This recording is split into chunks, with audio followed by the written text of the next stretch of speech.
Just how much trouble a navigator can get into.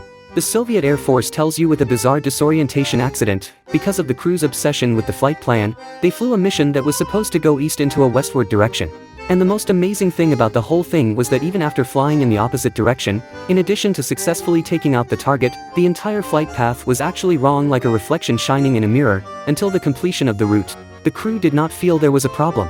Lost in the opposite direction, a most reliable flight is how to make. Late in the evening of March 23, 1983, Major Mikhail Chirev, with his crew aboard the Tu-22 bomber, had his right eyelid throbbing all day, which made him feel as if something unlucky was about to happen. The entire division had been responding to the 83 Strikes military exercise launched by the Soviet Air Force in the past few days, and had almost completed the scheduled tasks of the exercise, when to their surprise the Commander-in-Chief, Field Marshal Jaimov, suddenly added to the drama by announcing that enemy warships had been found in the Caspian Sea and had to be destroyed as soon as possible. In order to examine the implementation of the mission, the Marshal himself came to the base a few days ago, and is now sitting on the tower with Nestorov Division Commander, staring at this Tu-22 bomber of Major Chisholm, whether it can give the whole division a long face, depending on this night flight tonight. But the heavens were extraordinarily unpromising, the wind direction kept changing tonight and the weather department was never able to give a clear forecast. But the leaders were watching, and it was too late to wait for the wind to stabilize.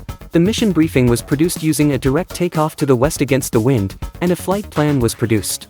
As a rule, once the engines are started, the flight plan heading information is first entered into the bomber's navigation system. The Tu-22 bomber uses an inertial guidance-based navigation method, which simply means that the takeoff point is connected to the target point in a straight line, and the direction of this line is used as the 0 degree. It is on the basis of this straight line that the navigator calculates the angle information of each turning point and the course of the entire flight plan, and summarizes this information together to form a flight map, and the navigator follows this map during the flight. Combining the navigator follows this map and combines it with terrain and instrument information to navigate the flight.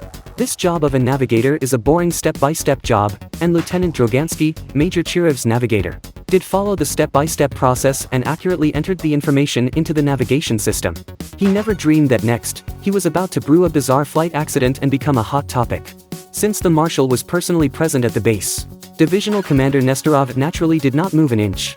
In order to impress the leader, Divisional Commander Ney drove away Lieutenant Colonel Karapov, who had been in charge of commanding the takeoff, and personally came down and commanded the Tu-22 from the tower. As the wind changed again towards takeoff, it became easterly, overwhelming the westerly wind, and the Nestorov Division Commander immediately informed Major Chishov's crew to change the flight plan from a westward takeoff to an eastward one.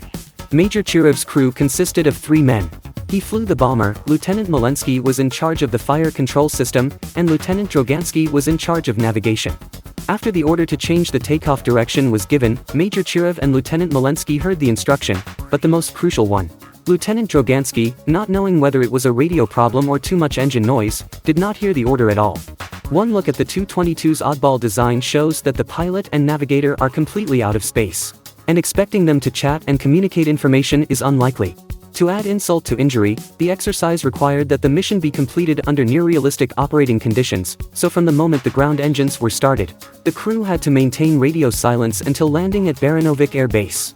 Major Chirev began taxiing the bomber down the runway, not realizing that the plane's navigation system had been set to a 180-degree error, and by the time they returned again, life had changed dramatically. The Tu-22 took off at night in quite a spectacular scene, a heavy big guy running down the runway at high speed, trailing a full 13 meters of bright flames behind it as it quickly lifted off.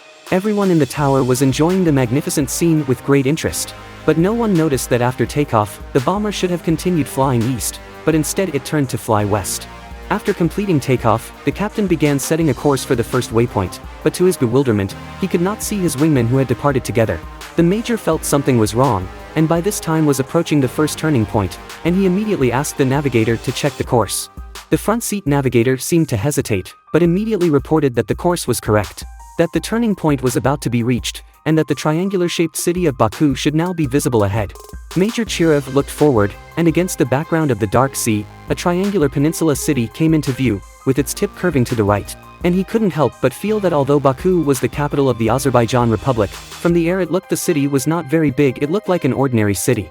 He was right in his sentiment that the city was indeed small, for it was not Baku at all, but the small northern town of Yeisk. According to the correct route chart, they should have turned southeast after takeoff and then turned around Baku.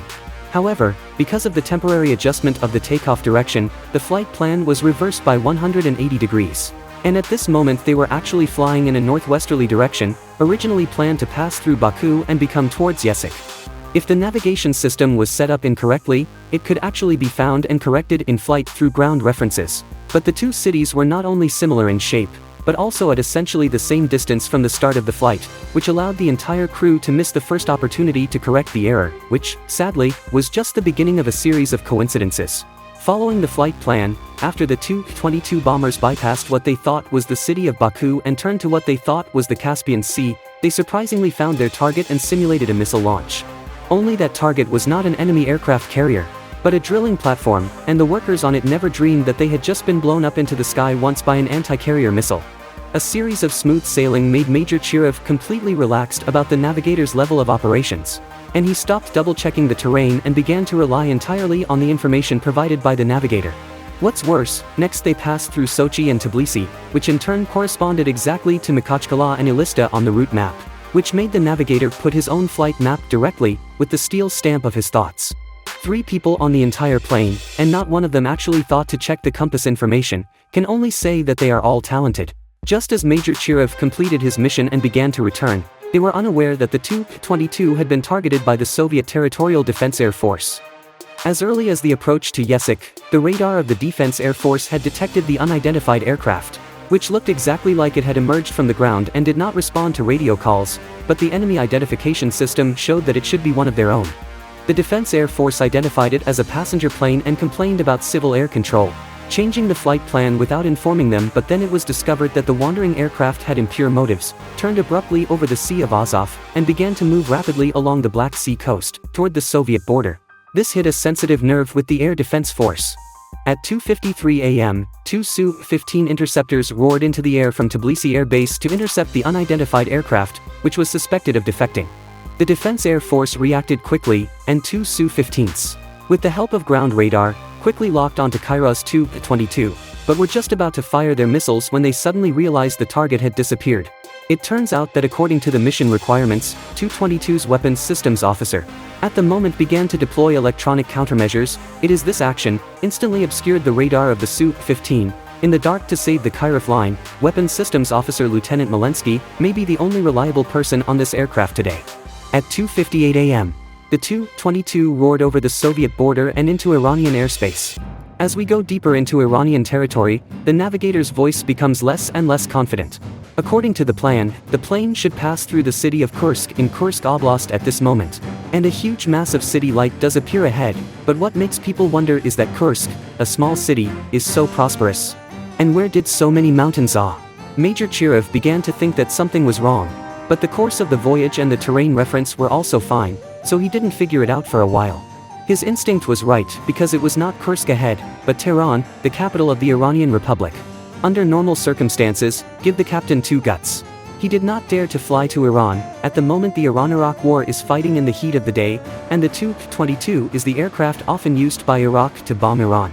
The confused captain's right eyelid jumped more and more, and asked the navigator Lieutenant Drogansky to use the Comet system for repositioning. The Comet system is actually a radio triangulation. The aircraft sends a coded radio signal, multiple radio receivers around the Soviet Union received, triangulate the transmission source, and its coordinates back to the aircraft. Because of poor accuracy, will produce 30 to 40 kilometers of error. The aircraft is not commonly used, but at this time there should be no harm to use. But bizarrely, the traditionally responsive Comet system did not respond at this time. Meanwhile, the navigator reported that the mission's endpoint, Baranovik Air Force Base, was just ahead and should be ready for landing. And those words were the last words spoken by this navigator on this flight. Chirov and his Tu-22 began circling over the so-called Baranovik, looking for the so-called air base. And the herdsmen of the Iranian town of Mashhad below began to curse. Never being able to find an airfield in a bunch of mountains gave Major Chirov a bad feeling about nothing big, and started to recall from his junior high school geography class where all the mountainous areas of the Soviet Union were probably located. From the Karelia Mountains in the north to the Carpathians in the south. Could they have gone west all the way into the European hinterland? The more the captain thought about it, the colder the back of his neck became. He stopped obsessing about radio silence and started calling the 3 air bases near his imaginary Carpathians. But there was still no response. It was as if he was forgotten by the world, the navigator, the 3 air bases, the comet system, the wingmen, the command center, all silent until he saw the sun slowly rising ahead. For a moment, Major Chirev's hair stood on end. If they had been flying west, they would never have seen the sun rise in front of them. To put it mildly, he called the navigator again. But the navigator in the headset was silent. But this is good. If this big brother speaks again, you say the pilot he should listen or not. Major Chirev turned the bomber directly to the north. No matter what, the north will never forget. The hairy bear to the north must be able to come home. By this time the bomber had been in the air for 3 hours and the fuel alarm began to sound. In desperation, the captain began to send a distress message on an open channel. Soon the Maria airbase on the Soviet border answered their call. And although Chirev scoured the flight catalogs and couldn't find the name of the base, there was no longer much to care about. Even if it was an enemy base, it had to land, and the fuel on board wouldn't even allow it to resume flying again.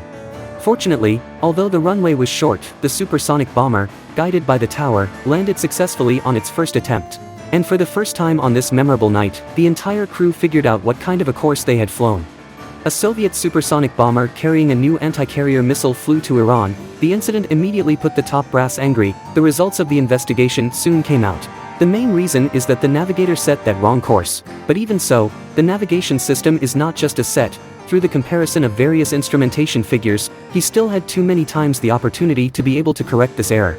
But this big brother is really too shaft, always refused to doubt the orientation he identified, so that the entire crew to complete a mirror image of the flight path in the opposite direction. And the outcome of the whole incident, then this lost flight is also mind-boggling. The captain of the aircraft, Major Chirov, was found, the main responsibility for the whole incident, and later also into the endless investigation of defections, and finally retired from the service. Remember the tower commander who was replaced by the division commander? He also became the leader's backstabber, while the main perpetrator, the navigator brother, was not too affected and worked until the regimental director retired with the rank of major. Many people ask, why was this bomber, flying over Iran for 2 hours, not shot down?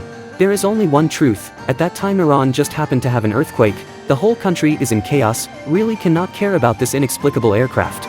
Thank you for seeing this, and thank you for your likes. If you like this short film, remember to leave a like before you go. And we'll see you next time.